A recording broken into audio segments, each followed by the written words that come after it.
have a funny way of getting into something, whether it be a book or a podcast or a series. And when I say series, I was going to say TV series, but a lot of stuff is by streaming now, so I'm just going to say series.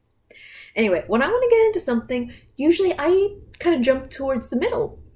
Like in a book, I will open up a random page, and if I like the way the words are flowing together, then I'll care enough to start from the first page and figure out who the heck these people or whatever are, But yeah, with TV shows, it used to be, I would turn on television and I would watch a random episode that happened to be playing, and if I liked that part and I was curious, then, I would wait every week to watch the new episode of it.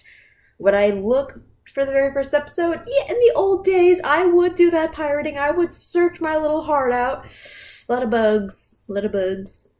But yeah. So in this way, I've waited for the Owl House to have at least 3 episodes out for me to view. I'm going to watch the 3rd one just because. Am I excited? Not really. Yeah, it kind of just looks like everything else Disney Channel's put out recently. It reminds me way too much of Star vs. the Forces of Evil, a show I really got into over a year ago, hardcore, because it took a very unique and very strange take on telling a story. It had everything I loved about magical girl animes, but was told in such a special and new way, so I really loved it. I really did. The Owl House, a girl goes into a magical world. Again, it's just like Amphibia, and I love Amphibia. I'm so waiting for the 2nd season to premiere. I don't know even when that is, but it's probably not even going to be till spring. Ugh. But while the show is out, I want to give it a chance, even though, I don't know, it just seems so cookie cutter, the same as the other 2 shows I just mentioned, okay? Magical girl, magical world, quirky characters, gotta solve a problem. Yeah, I think it's cool that her witch lady is voiced by Wendy Macklin. Yeah, she has very good voice acting work. And I like how her design reminds me of Ryoko from the Chichimuyo anime. So, yeah, a lot of good people are behind this show, and magic-wise, it looks neat, but the design reminds me so much of Gravity Falls, which isn't a bad thing, but again, it just seems like all these shows are just the same show playing over again. And there was one thing about just rewatching an old episode you really like in my case, the Gravity Falls episode where, they go to the Northwest Mansion. I love that one. I just feel like I'll be annoyed by the main character because she isn't as spunky and rebellious as my darling. Not even that Anne is so spunky. It's more that she's incredibly confident, And yeah, you could say the exact same thing about Star Butterfly, except Star is more extra and silly and random, where Anne is, I don't know. I want to say she's kind of more chill and has more reasonable, crazy plans, whereas Star, it took her time to understand her own crazy and use it for a force of good. It took her time, whereas Anne, yeah, she already kind of started out in a good place, and now it's just getting better. So yeah, there's the difference between those two. How this kid who just seems like a nerd ready to jump into Magic Land like Connie did in Steven Universe. Again, I just feel like I've heard the story before. So I'm watching it with very low standards. I hope I enjoy it, just because I want to support Disney making new stuff. I really do. I just wish it was new stuff. Until my sweet DuckTales show comes on, I have to enjoy those. So, okay, I'm going to watch the 3rd episode, and then the 1st, if I care enough. Okay, here we go. The Owl House is okay. In a lot of ways, it's exactly what I thought it was going to be. A naive, totally excited nerd child gets to learn magic, and she is happy about every minute of it. And she's learning life lessons about, expectations, about how it's fun to be weird, blah, blah, blah, blah, blah. Yeah. I mean, in Anne Boonjoy's case, when she's in a world that she has no idea how to get out of, for the record, this kid Luz could leave anytime she wants, she just likes hanging out with the witch.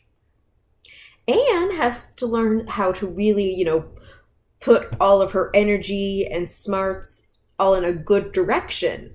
Okay, she already is a perfectly capable young lady. She's just learning how to be a better version of herself. She's just learning how to put all of her energy into something more productive. And yeah, that's it.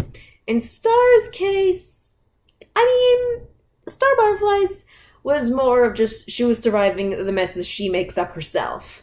Yeah, in Star's case, she was just bouncing off the walls and eventually did something useful when she realized that she could do something useful if she really tried. There's a difference. There is a difference. This kid, yeah, she just easily sets herself up for disappointment. The world is cute while also being eerie and gross. Now, there is one surprise of it.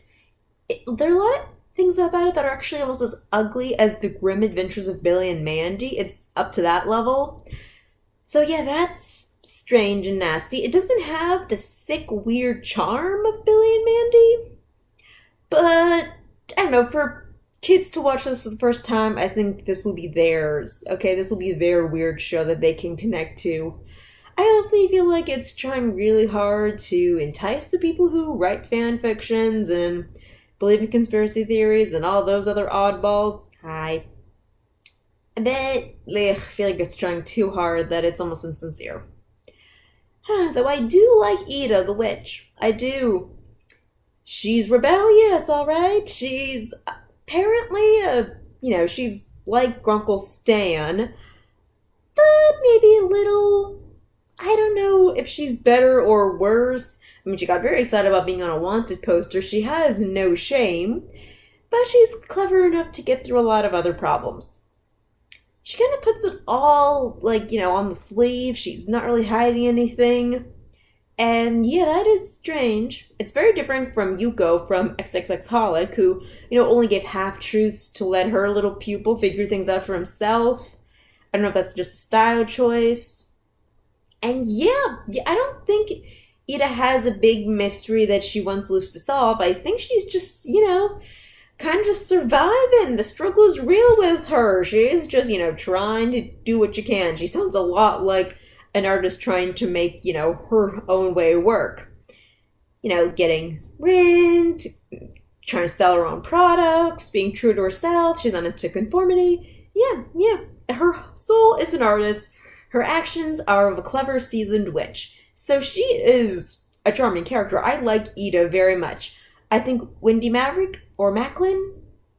Okay, I know who she is. She is that tall brunette with a very interesting voice who I like seeing in a lot of sitcoms, and I like that she's this main character. I think this is the role I've been waiting for her to have. So, yay!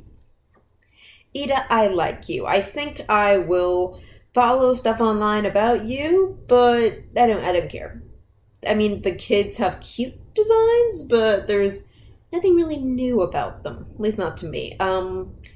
That little glasses wearing witch is a cutie. I like her poison ivy-like powers. I like that she's always blushing and she's sweet. But the other two are just so flat. You can already see their arcs from a mile away. Yeah. The show's too heavy-handed for me. The magical world is gross and strange and gets points for that, but its art style reminds me so much of Gravity Falls and Star vs. the Forces of Evil, and even a weaker version of Over the Garden Wall. It's just not its own thing, not enough for me. The only truly new thing about it is Ida. So yeah. See it, don't see it, I don't really care. Yeah. It's just there. It just kind of exists. I don't wait for it like I wait for Amphibia. I don't know, Amphibia just has very lovable characters, in my opinion. Characters who are,